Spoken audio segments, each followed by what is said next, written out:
നമസ്കാരം. ഏതു നിമിഷവും ആ നീക്കം പ്രതീക്ഷിക്കാം. അതെ, ശോഭാ സുരേന്ദ്രനെ സംസ്ഥാന അധ്യക്ഷയാക്കാം. അതിനായുള്ള ചർച്ചകൾക്കായാണ് ശോഭാ സുരേന്ദ്രനെ BJP സംസ്ഥാന നേതൃത്വം ഇപ്പോൾ വിളിപ്പിച്ചിരിക്കുന്നത്. ശോഭാ സുരേന്ദ്രനെ കേന്ദ്ര നേതൃത്വം ഡൽഹിക്ക് വിളിപ്പിച്ചതോടെ കെ സുരേന്ദ്രൻ, വി മുരളീധരൻ വിഭാഗത്തിന്റെ ചങ്കിടിപ്പാണ് ഏറിയത്. കെ സുരേന്ദ്രൻ എക്സ്പയറി കഴിഞ്ഞ നേതാവാണ്. മുരളീധരനും കാലഹരണപ്പെട്ടതാണ്. ഇത് കേന്ദ്ര നേതൃത്വത്തിന് മനസ്സിലായി കഴിഞ്ഞ കാര്യമാണ്. തിരഞ്ഞെടുപ്പ് വിജയം ഉണ്ടായതോടെ BJPയിൽ വൻ അടിയൊഴുക്കുകളാണ് ഇപ്പോൾ നടക്കുന്നത്. കെ സുരേന്ദ്രനെയും വി മുരളീധരനെയും സംബന്ധിച്ച തങ്ങളുടെ സ്ഥാനം പോകരുത്. പണിയെടുത്ത് ഒരു തിരഞ്ഞെടുപ്പിൽ ജയിച്ച ആളോ വിയർപ്പൊഴുക്കി സംഘടനാ പ്രവർത്തനം നടത്തി നേതൃനിരയിൽ എത്തിയ ആളുകളല്ല സുരേന്ദ്രനും മുരളീധരനും. അതുകൊണ്ട് തന്നെ BJPയിൽ ഒരു വിഭാഗം ഉണ്ടാക്കി ചേരിപ്പോരും കുഴൽപ്പണ ഇടപാടുമൊക്കെയാണ് ഇവരുടെ മെയിൻ കലാപരിപാടി. അതുമാത്രമല്ല, ഇത്തവണ ആറ്റിങ്ങലിൽ നിന്ന് ശോഭാ സുരേന്ദ്രനെ മാറ്റി നിർത്തിയത് പോലും പിണറായി വിജയനുമായുള്ള ധാരണയുടെ പുറത്താണ്. കൂടാതെ തിരുവനന്തപുരത്ത് രാജീവ് ചന്ദ്രശേഖരനെ തോൽപ്പിക്കാനുള്ള ധാരണയും ഉണ്ടാക്കിയിരുന്നു. ഇതിലൂടെ സ്വന്തം ലാഭം മാത്രമാണ് ഇവർ നോക്കുന്നത്. എവിടെ നിന്നാലും 1,00,000-ലധികം വോട്ടുകൾ വർദ്ധിപ്പിക്കുന്ന വോട്ട് വിഹിതമുയർത്തുന്ന ശോഭാ സുരേന്ദ്രൻ ഇത്തവണ ആറ്റിങ്ങലിൽ നിന്നാൽ ജയം ഉറപ്പായിരുന്നു. അവിടെ വോട്ട് വിഹിതം ഉയർത്തിയിട്ടുള്ളതാണ് ശോഭയെന്നും ഓർക്കണം. 2019 ആറ്റിങ്ങലിൽ മത്സരിച്ച ശോഭാ സുരേന്ദ്രൻ 2.48 ലക്ഷത്തിലധികം വോട്ടുകൾ നേടിയിരുന്നു. ഈ അടിത്തറയിൽ നിന്നാണ് വി മുരളീധരൻ ഇക്കുറി 3.11 ലക്ഷത്തിലധികം വോട്ടുകൾ അവിടെ നേടിയത്. അതുകൊണ്ട് തന്നെ മുരളീധരന് ഈ സീറ്റ് വിട്ടുകൊടുക്കാൻ ഭയമായിരുന്നു. എന്നിട്ടും ആറ്റിങ്ങലിൽ ശോഭാ സുരേന്ദ്രൻ നിൽക്കുമെന്ന് പ്രവർത്തകരും ശോഭാ സുരേന്ദ്രനും ഒരു ഘട്ടം വരെ പ്രതീക്ഷിച്ചിരുന്നെങ്കിലും ആറ്റിങ്ങൽ വിട്ടുകൊടുക്കാൻ മുരളീധരൻ തയ്യാറായില്ല. അവിടെ താൻ ജയിക്കില്ലെന്ന് മുരളീധരന് നന്നായിട്ട് അറിയാം. വളരെ വൈകിയാണ് ശോഭാ സുരേന്ദ്രനെ ആലപ്പുഴയിൽ നിർത്താൻ തന്നെ തയ്യാറെടുത്തത്. അതിനു കാരണം KC വേണുഗോപാലിനും ആരിഫിനുമെതിരെ നിർത്താൻ മറ്റൊരു നട്ടലുള്ള നേതാവ് BJPയിൽ ഇല്ല എന്നത് തന്നെയാണ്. ശോഭാ സുരേന്ദ്രൻ എങ്ങനെ വന്നാലും വോട്ട് വിഹിതം ഉയർത്തുമെന്ന് അവർക്കറിയാം. അതുകൊണ്ടാണ് റെസ്റ്റിലായിരുന്ന ശോഭാ സുരേന്ദ്രനെ അവസാന നിമിഷം ആലപ്പുഴയിൽ ഇറക്കിയത്. ലഭിച്ച കുറച്ചു ദിവസങ്ങൾ കൊണ്ട് തന്നെ ശോഭാ സുരേന്ദ്രൻ അവിടെ വൻ വോട്ട് വിഹിതം ഉയർത്തുകയും ചെയ്തു. ആലപ്പുഴ ലോക്സഭാ മണ്ഡലത്തിന് കീഴിൽ വരുന്ന 2 നിയമസഭാ മണ്ഡലങ്ങളിലാണ് BJP സഖ്യം 2ാം സ്ഥാനത്തെത്തിയത്.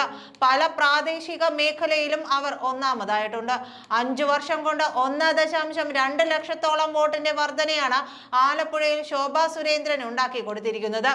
കഴിഞ്ഞ തവണ 1.87 ലക്ഷത്തിലേറെ വോട്ടുകളാണ് ഡോക്ടർ KS രാധാകൃഷ്ണൻ നേടിയിരുന്നത്. അതാണിപ്പോൾ ശോഭാ സുരേന്ദ്രൻ 2.99 ലക്ഷത്തിന് മുകളിൽ എത്തിച്ചിരിക്കുന്നത്. മത്സരിച്ചിടത്തെല്ലാം ശോഭാ സുരേന്ദ്രൻ വോട്ട് കുത്തനെ ഉയർത്തിയ ചരിത്രം മാത്രമേ ഉണ്ടായിട്ടുള്ളൂ. 2019 ലോക്സഭാ തെരഞ്ഞെടുപ്പിൽ പോലും ആറ്റിങ്ങലിൽ മത്സരിച്ചപ്പോഴും ശോഭാ സുരേന്ദ്രൻ കാഴ്ചവെച്ചത് മികച്ച പ്രകടനമാണ്. ഇത് കേന്ദ്ര നേതൃത്വം പരിഗണിക്കുന്നുമുണ്ട്.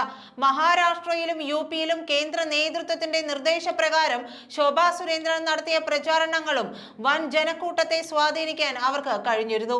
BJPയിൽ ഔദ്യോഗിക നേതൃത്വം തഴയുന്നതിൽ പ്രതിഷേധിച്ച് മാറി നിന്നിരുന്ന ശോഭാ സുരേന്ദ്രൻ ലോക്സഭാ തെരഞ്ഞെടുപ്പിന് മുൻപാണ് വീണ്ടും ശക്തമായി കളം നിറഞ്ഞ് പ്രവർത്തിച്ചിരുന്നത്.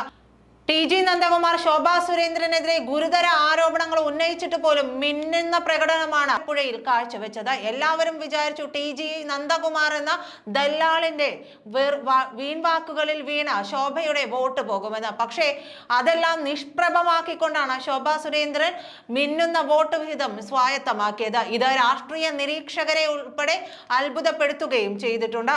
ശോഭാ സുരേന്ദ്രന് ഏത് പദവി BJP കേന്ദ്ര നേതൃത്വം നൽകിയാലും ഇതിന്റെ പ്രതിഫലനം കേരളത്തിലെ BJP നേതൃത്വത്തിൽ ഉണ്ടാകും. BJPയിലെ ഗ്രൂപ്പ് സമവാക്യങ്ങളിലും മാറ്റമുണ്ടാകും. ഇത് തിരിച്ചറിഞ്ഞ ശോഭാ സുരേന്ദ്രൻ ഉന്നത പദവിയിൽ എത്താതിരിക്കാനുള്ള ചരടുവലികളും കേരളത്തിലെ നേതാക്കളിൽ നിന്ന് ഡൽഹിയിൽ അങ്ങ് നടക്കുന്നുണ്ട്. എന്നാലും ഇത്തവണ വിലപ്പോവാൻ സാധ്യതയില്ലെന്നാണ് ലഭിക്കുന്ന സൂചന. അതിനിടെ ശോഭാ സുരേന്ദ്രനെ സംസ്ഥാന അധ്യക്ഷ പദവിയിൽ എത്തിക്കാതിരിക്കാനുള്ള ചരടുവലികളും നടക്കുന്നുണ്ട്. ഈ കുതുകാൽ വെട്ടികൾ മുരളീധരനെ സംസ്ഥാന പ്രസിഡന്റ് ആക്കാനാണ് പ്രത്യക്ഷത്തിൽ ശ്രമം നടക്കുന്നത്.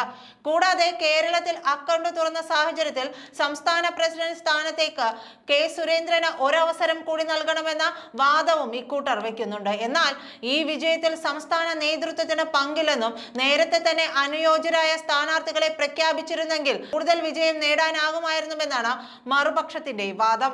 ജനറൽ സെക്രട്ടറി MT രമേശിനെ സംസ്ഥാന പ്രസിഡന്റ് സ്ഥാനത്തേക്ക് ഉയർത്തിക്കൊണ്ടുവരാനും RSSലെ വിഭാഗവും മുരളീധരൻ സുരേന്ദ്രൻ വിരുദ്ധരും രംഗത്തുണ്ട്.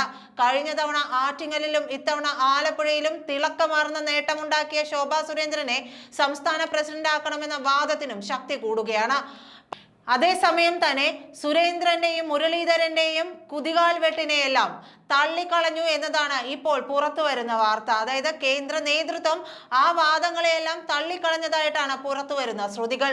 മുരളീധരനും സുരേന്ദ്രനും മുന്നറിയിപ്പ് നരേന്ദ്രമോദിയും അമിത്ഷാജിയും നൽകിക്കഴിഞ്ഞു. ദേശീയ നേതൃതലത്തിലെ മാറ്റത്തിന് ശേഷം സംസ്ഥാന തലത്തിലെ മാറ്റങ്ങൾ പുറത്തുവിടാനാണ് ഇപ്പോൾ കേന്ദ്രം നോക്കിയിരിക്കുന്നത്. നന്ദി.